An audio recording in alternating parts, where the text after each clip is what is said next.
I think All Stars 10 had the possibility of being the best All Stars of all time. Considering that it completely changed up the format, it had so many contestants. It's a cool experiment for a number 10, and it's kind of sad that it's not reaching the levels that I and many fans had expected for it. I think if you're a Ginger or a Georges stan, this season is one of the best for you. In the same way that stans have felt about their favorite contestant who won previous All-Stars, right? And I think some of y'all need to understand that it is not discrediting of a queen's work to recognize their push in a competition reality show where TV is the first element of the competition reality show. There's this thing that happens in the real world, you know, that place that we all exist in, that we work in, that we get our paychecks in, that we interact with others in, where these queens also have jobs, which is reality and not Drag Race, which is a fantasy. And a lot of comments from last week and previous weeks have been implying that it's discrediting of someone's work to talk about their push in the competition.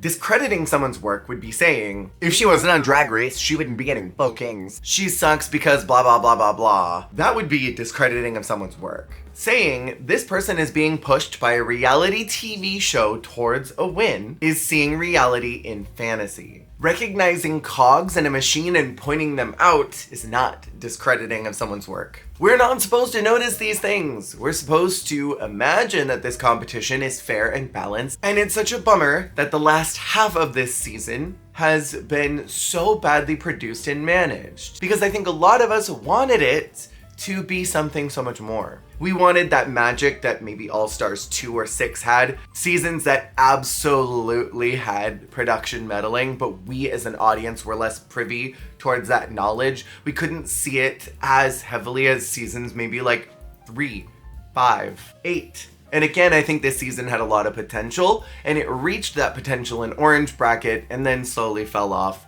in pink and purple. We're gonna talk about this entire episode, but let's do some housekeeping really quick. We had some problems last week that I'm gonna address. I am beyond disinterested in your dissertations why you think I'm a mean person because I giggled at something.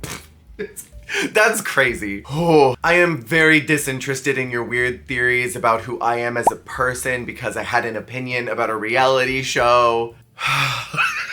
At the end of the day, this is an opinion channel, and there will inevitably be people who are going to disagree. But find a healthy way of discussing that, because as soon as it's about me, I will protect my peace. I'm blocking and moving on.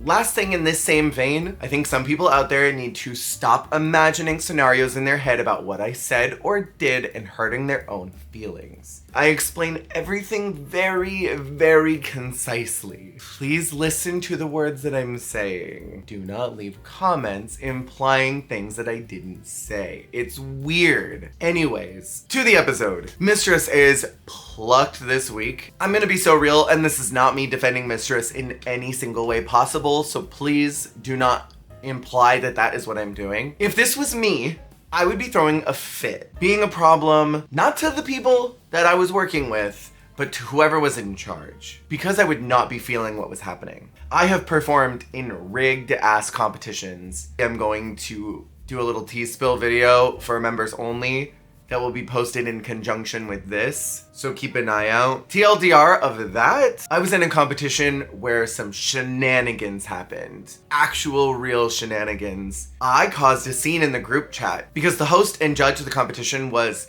quite frankly horrible at her job. And I was very upset at the mistreatment that I and 6 others in the competition experienced. But I have been in this situation, and I think all of us have been in situations where you recognize something unfair happening. Whether that be at work and someone gets a promotion that they don't deserve, or maybe it's a colleague who is working on a project with you, but they don't pull their weight and they're the ones who get recognized and you are the one who's sort of criticized for not doing good enough, even though you did all the work. I'm not excusing Mistress at all, and I understand that she has been a punk.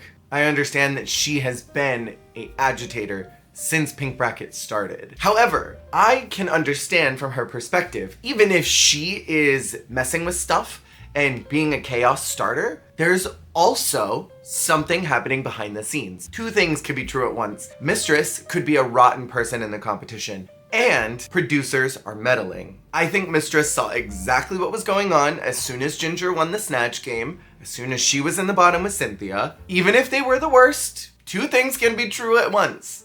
And she was a fool in that snatch game. Let's be so real. You could be bad at a challenge and there can be stunts happening. And I honestly understand why she's being a brat. I don't condone it, but I understand it. Because I wouldn't want to be there either. Her just saying I could be at home on YouTube playing a video game and make my paycheck was enough for me to realize that she is trying to get out of there. I think that her being petulant and sitting there like, I'm doing great, I'm happy, I'm blessed. That was not cute. Her laughing at Aja's ear after lifting up her hair was not cute. She could have easily just said in that moment, ladies, I don't want to talk about this right now. I'm feeling really raw and I just want to process. Please move on and don't talk to me. I just need my time. And I think that would have been just as effective. However, I don't believe Mistress to be emotionally competent enough to do that on reality TV. Her public persona is a brat. And that's what I expect from her. But I think it would have been a better look to show some emotional maturity and just say, this is not it right now. I don't want to talk. Please don't make me. Also, Aja's a much better person than I am because if someone would have lifted my hair and laughed in my ear, oh, someone would be on the floor. I would be signing lawsuit paperwork.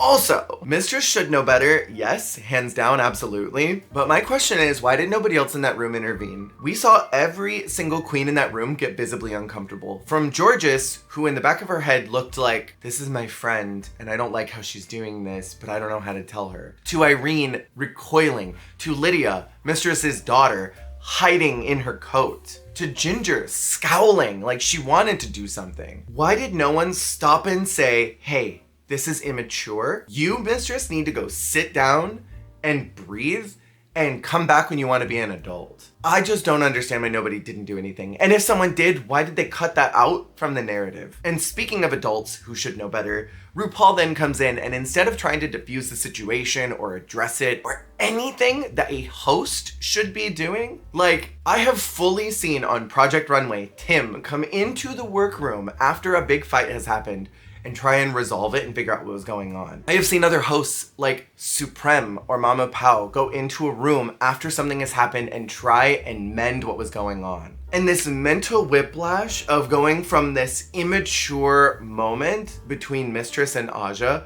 which was not Aja's immaturity, by the way, to, hi, the library is open, was chaotic, nonsensical, and jarring. And nothing bothers me more in the world than injustice and people who know better and should be doing something to help, not doing anything. And I understand that later on Mistress said, it was just a kiki, we're just sisters, it happens, blah, blah, blah. That's not how people should talk to each other. People should not act like that. Just because that's how you are and you can be that way does not mean that's acceptable group activity. I very rarely comment on who these people are, but this is one of those moments that is hard to ignore because it is so uncomfortable to watch. And I hope what I'm about to say makes sense. I think it is one thing to go for someone like Carrie or Nicole, two people who seem to externally have their stuff together and have a good support network outside of the show, so that if you come for them, they're not going to take it as anything more than you just being a punk, versus coming for someone like Aja,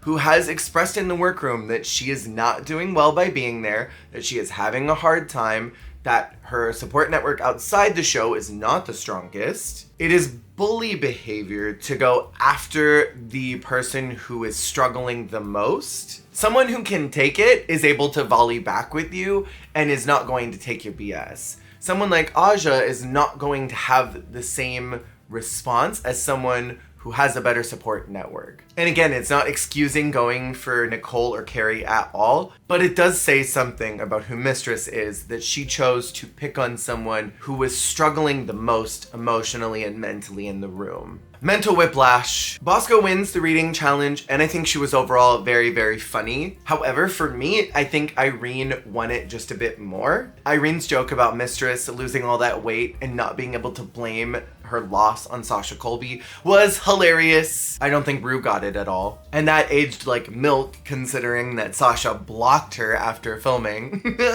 And Sasha won't even talk about Mistress on Kelly's show, which is hilarious. And then Irene's joke about Daya's name not being Sif Phyllis was also hilarious. I thought that Bosco's joke about George's throat being called the daycare was funny, but it's not anything I haven't heard before. I think overall Bosco was funny, but it was just familiar jokes, where Irene's jokes I've never heard before. And then we move on to the Maxi Challenge, where they have to perform in a talent invitational.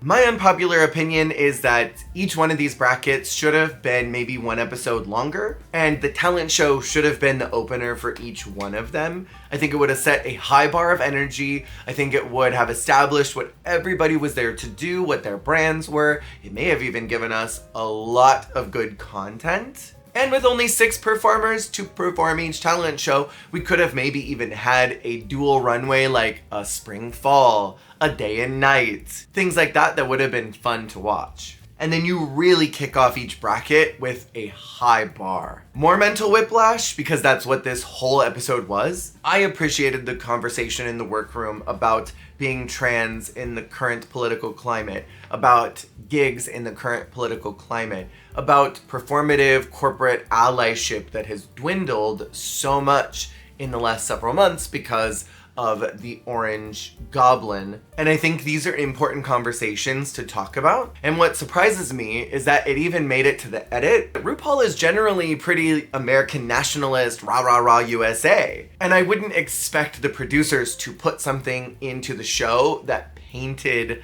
America as anything less than this idyllic, wonderful place to exist in. But it's not for many people. And so I appreciated that this made the edit, because I wasn't expecting anything like this to reach Drag Race. So let's talk about the talent shows, which talent is a subjective word, I suppose. I associate talent shows with live singing, with comedy, with performance, dancing, skits, sketches, doing something like what Jax or Carrie did where they jump rope, or Anitra with her talent show. Crazy costume changes like what happened in Drag Race España season 2. All of these lip sync dance numbers were so everyday.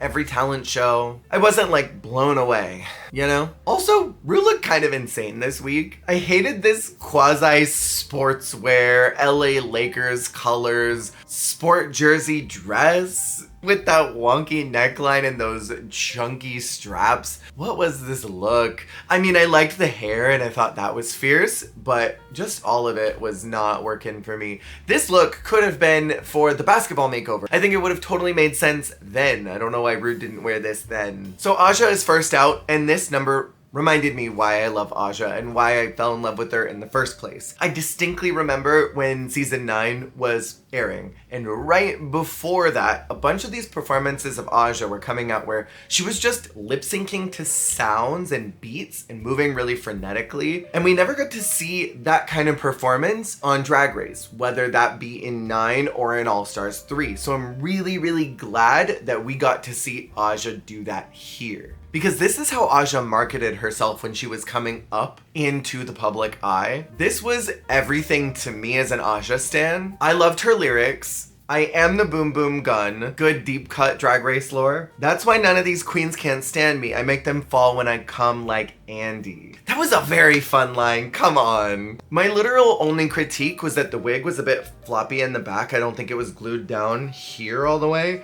And I thought it was gonna come off and there'd be a reveal. Bosco is next doing a burlesque number, and this is what I associate with talent. This and Aja are exactly what I associate with talent. And this is such a fun performance because Bosco did burlesque back in season 14. So it was riffing off of that and making it even better and more fully realized. It was well branded. She infused not only intelligence, but also comedy. To me, it was very like Marilyn Monroe, old Hollywood meets Madeline Ashton in the current production of Death Becomes Her. I do it for the gays. This big, extravagant number, sort of grand and ridiculous. That's what I liked about it. It was definitely the winning number for me, so I understand why she won. Daya was next doing this executive dance number. It was said that this was going to be like the future of drag with its presentation, and I don't know if I agree with that. I found the whole thing a little bit confusing personally. I think the most interesting part was the stapling at the very end, but it was so quick that it wasn't as impactful. I've seen stapling numbers before in drag bars and I think they're really fun, if not a little gross to perceive, but I like that Daya is leaning in to gross drag. I think Daya is very possibly the next crossover queen into Dragula, and I would not mind seeing that in maybe like season 9, maybe? It was a low performance for me. I didn't really connect with it. Ginger is next, and she looked gorgeous, I will say. The outfit was really cute. It was styled well. I liked the hair. It was very Reba, fancy. Black dress comes off and reveals red dress. And we got a super new, brand new, never before done inventive line about covering their previous Drag Race runs and why they deserve the crown this time, with the lines implying, "Give me the crown this time." We've never seen that before. I don't know. Irene was super fun, but a little chaotic, and by a little I mean a lot. Her line about Jimmy Fallon and then drag queen was such a good reference that was totally lost upon RuPaul. And I wish so bad that these queens would stop doing these deep cut references that are going to not get them anywhere. We as an audience understand them, and I think that's important. And there is something to say about appealing to us. But the goal of Drag Race is to win the show and to win challenges, not to impress us as the audience. Your only goal is to impress Ru. And Ru remembers 3 things. I ain't your mother, Boost, and Lawrence Cheney. Ru does not remember any of the things that she has done or said, and I guarantee when they said drag queen, she was like, oh, that's a funny line. I wonder who said that. And the person in Ru's ear probably didn't mention anything. Last week, Lydia's opening Snatch Game line, from my understanding now, was quite literally a 1-for-1 reference of a lyric that RuPaul said in a song feature that Ru did not understand or talk about or bring up because Ru probably forgot that she did it. So anyway, I'm glad that Irene teased her water talent show from season 15. I thought the ventriloquy was really funny. There was just a little too much happening for me. And while I appreciate these talent shows of people being like, here's my talent, I don't really have one. Like what James did, where it was like, I can't do anything, but I have these. I think those are fun. I think they're a good time. I just don't think that they break any molds. Georges was playing on her line, it's so muggy. I think the news reporter moment was super fun. I liked that the best. It was a solid dance number. I can't dance, so I'm not critiquing Georges' dancing. But my question is this anything we haven't already seen before? Was this more fierce than All Stars 9? I think if this was my second time in a row doing All Stars, there would be fireworks coming out of my boobs. I would be jumping off the rafters. It would be the most insane production you have ever seen if this was my second time in a row. And I don't think we've seen anything new, where Aja is also on try number 2. And I do think that we saw more from Aja than we did from Georges or Ginger. Lydia was an egg who fell and cracked, and then her yolk came out and got pan-fried. So, this was very Lydia. I love how wacky it was. I love how wacky her brain is. It was just a little unfocused. It was a little unchoreographed. Some of the parts didn't come off, I think, the way they were supposed to. And in comparison to everyone else in the roster, I understand why it was in the bottom too. And then Mistress was basically doing the final act to Farmer Rusical. And I would not be surprised if in season 18 or All Stars 11, there is a direct Farmer Rusical 2. Like Ru was like, oh my God, that's a great idea. We should do that on the show. And then someone on the earpiece was like, season 10? You know the one with Aquaria? No, you don't remember Aquaria. Oh, the Vixen, you hate her. Do you remember the Vixen? You remember how you yelled at the Vixen. She won that challenge. Yeah, Ru. This performance was not great in my opinion, only because, again, it is something that it was a little unfocused. It was low for me. And then the runway category was foiled again. So in my head, I'm thinking metallics. I'm thinking villainous. Like, foiled again, you rotten kids. But we didn't really get any villain looks, so I don't know what the prompt was when they got it on paper, if it just said, bring a metallic look. And then the runway prompt did not match what we saw. Because also when I think foil, I'm thinking of those disco dresses, those very aluminum looking dresses that are super reflective and crunchy sounding on the runway. And then there was just a lot of really pretty metallic looks. So I feel like the prompt was different. This was another uninspired runway category for me, and I don't quite understand why we're in a landmark season. We are in season 10 of All Stars. This is the biggest cast roster of all time, and they chose the most boring runway prompts. I have theories on why that is, but y'all will say that I'm discrediting Ginger again. We know that Ginger Minj and Jorgeous are not runway girls, that they are very practical drag dressers when they get on that stage. And if this season is primed for them to make it to the end, as I'm now thinking is going to happen, it makes sense why they wouldn't do these crazy knockout runway categories or themes, because then everyone else is going to objectively look better and it'll be harder to secure them in a top placement. Because in my opinion, I don't think they have done anything that has been so new or so groundbreaking. Let's blow through these really quick. Aja is first out. She looked nice, but I agree with the critiques that it looked a little bit familiar. To me, it looked like an upscaled version of her Give It To Me Straight outfit. It was number 4 in the group for me. Bosco was next, and I loved the details. It was quite literally, to me, ripped right out of the season 17 promo. Like, she could have been right next to Corey King, and it would have been from the same collection of outfits. It looked like dripping metal, and whoever constructed that was a genius. I loved the play on shapes, the volume, how regal it was. It looked like it could be worn while presenting awards. She looked hot. It was my number 2. Daya was next, and I like that she did go in that more foiled again villain type look that I was expecting from this prompt. It was cool to see duct tape used in such an interesting way. The shape wasn't anything new, but also this brief was Snoozeville, so I think she did a good job with what the category was. It was number 6 for me. Ginger is next. It was super futuristic. Like, this easily could have been her redo of that All Stars 2 runway. Yo, why did we not get a redemption runway? That would have been fun. And then Ginger had so many options from All Stars 6 to pull from. I liked the high cowl and hood moment of this garment. It was gorgeous. I loved the skeleton on the dress. It was a new silhouette for Ginger. Very new for Lana. It was number 5 for me, para mí. Irene is next, and in my notes I wrote yo in all caps. I loved this so much. And I enjoy this trend that's happening right now where queens get garments constructed where their arms go in a part of it that they can move it around. So it looks like the wings are moving on their own, or I believe Susie did something like this for a Little Shop inspired look. And I love this trend of their arms being molded into position, holding something. There was a warehouse sale, I fear. I love the concept, I love the execution. This was everything. The play on shapes was what I liked the best. This was my number 1. Jorgeous is next. Oh, okay. I remember Jorgeous doing a lot of stars in Pink Bracket, so this was again nothing super special or unique or interesting to me. The star hat was a bit graduation cap.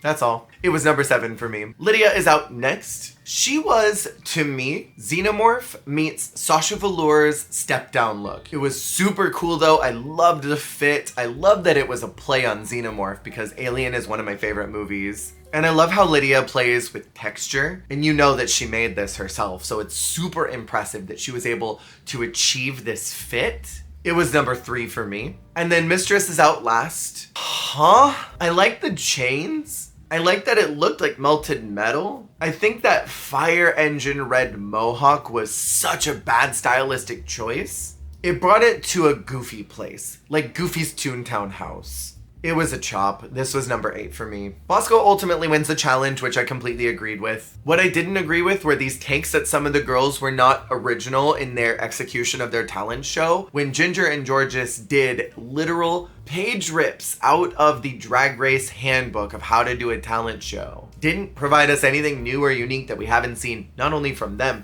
but also from the talent show at all. And then other queens were unoriginal. It's giving when they told Lemon that she didn't do anything original because she jumped off a box, but then didn't have any commentary about Baga just doing a live singing silly number like others in other talent shows had done. Lydia and Mistress were the bottom 2, which I suppose I understand because I don't know who else I think deserved bottom 2. They were the weakest in the talent show. Mistress was the weakest on the runway. I think maybe Lydia's look could have saved her. I think you could make an argument for Aja, especially because they have storyline and they had a fight at the top of the episode. And so it would have maybe been good to see that resolve of Aja ultimately winning that. Like, if you're gonna boot out Mistress, boot her out with storyline and wind behind Aja. Because I think you could make the argument for Aja based on runway. And I always just like when a storyline wraps. Like, I know that the show is produced and I know that the show is going to do things. So do stuff and manage in a way that's satisfying,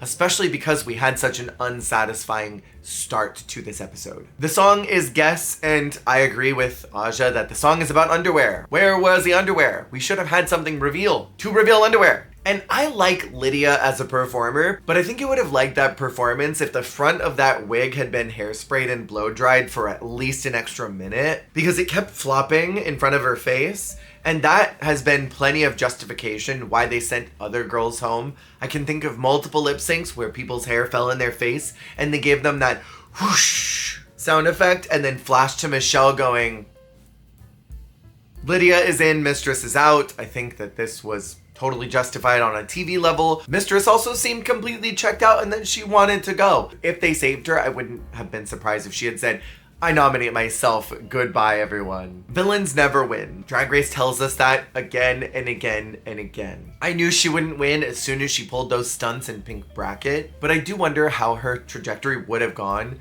if she had just let the competition roll the way that it did. I think that Mistress ended up leaving this bracket with less clout than I think she wanted to. I think she left Pink Bracket with a lot of people being like, yes, she's so funny and chaotic. To now, I think a lot more people are very uncomfortable by what she did, are not vibing and gelling with that, and I think that will hurt her in the long run. Next week is the lip sync for the crown, where the lip sync is going to probably not matter at all. I cannot wait to see the mental gymnastics to make sure that queens like Irene and Bosco don't win their lip syncs, the editing choices that will be done to hide how good they do, so that the ultimate winners, Ginger and Georges, probably at this point. And everything was a little bit different than I expected for the choice of who was coming back. Only 3 of the judges got to choose, and I thought everyone would get to. I guess it makes sense that they're choosing on the whole because, you know, these 3 judges got to see every bracket, but it would just make sense to me to have a really dynamic range where maybe at the end of the entire thing, Michelle, Ross, Carson, TS, Law, all 5 of them get to choose any name that they want. Doesn't matter if they judge them or not. That goes into a ball pit and Bruno reaches in and grabs one. Because 3 names, and 2 of those being Carrie, statistically make more sense that Carrie will be coming back. And I don't know how to say this softly, so I'll just say, TV-wise, Carrie is a very easy pick to bring back because she's not a really dynamic lip syncer. And if they were to bring back, say, Denali or even Deja, it would be a lot harder to edit them to look bad in a lip sync, Lollapalooza, where it would be a lot easier to just bring in Carrie and immediately snipe her out. What would be the most satisfying for TV would be if they pair her up with Georges, considering that she didn't make the next round because of Georges. That she could have been that bracket's Cynthia, but was unable to because of shenanigans. But I think she's got no real shot at beating anybody in this roster, so it's an easy pick to bring her back, but also a little bit funny that they can choose 2 of the same people. Like, each one of them should have only been able to pick one person and they had to be different from others, I feel like. Also, I would have much rather seen this returning queen be around during the Snatch Game and participate in the other 2 challenges and not just show up at the very end. Like, in no world do I think that Carrie would win the whole thing, but in some reality where Carrie was a fantastic lip syncer and could make it to top 2, is it fair that you get to perform poorly in Bracket Pink, because she objectively did, and then miss 2 big episodes only to come back to the very end and potentially win the whole thing? It's not really fair, but Drag Race is not fair. It just would have been better to see this returning queen for the previous 2 episodes, and then they have a solid chance of making it to the end on their own merit. Also, Rada Queen is coming back for something? I don't quite understand how they're going to incorporate that or why suddenly we're getting social game foisted back into the competition last minute. Will that be them voting on who won the lip sync? Will it be voting on the lip sync order? My buzz for this season is dwindling down as it's very clear who's going to be the top two. So I'm just here for the ride. I know a lot of y'all are not watching, so I'm basically watching for you so you don't have to. I would love to see Aja, Irene, or Bosco win this whole thing. I know that they're not going to, so we're just here. What did you think about this episode? Let me know in the comments below. Remember to be respectful. If you haven't already, make sure to subscribe. And if you want that little tea spill video that I'm going to do, you can check out the Extravaganza Extra membership, which is right down by that subscribe button. You get to also watch a couple of my posted videos a few days earlier than everyone else. Thank you so much for watching, and I will see y'all on the flip.